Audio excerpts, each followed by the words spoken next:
May anak ba kayong may bungang araw o tinatawag na prickly heat sa English? Usong-uso to ngayon, lalong-lalo na sa mga bata. Sobrang kati niyan, kamot ng kapot yung anak ko at inis na siya sa sobrang kati. At meron akong gamot na nadiskubre dito. Kung wala kayong gawgaw sa bahay, pwede kayong gumamit nitong Quaker Oats o oatmeal. Ayan po, kumuha lang po tayo ng 2 kutsarang oatmeal at lagyan ng konting tubig hanggang sa maging paste ito. At ipahid ito sa apektadong area o sa likod ng bata na merong bungang araw. Ayan po, ganyan lang ginawa ko. At pagkatapos ibabad na rin siya ng 15 minuto. Hanggang 20 minutes po siyang nakababad.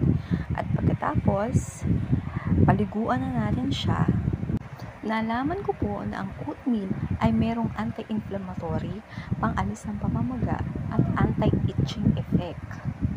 Kaya pala, nung nasubukan ko ito sa aking anak nung unang beses, ay hindi na siya nagkamutan ng gamot kasi meron pala siyang anti-itching effect.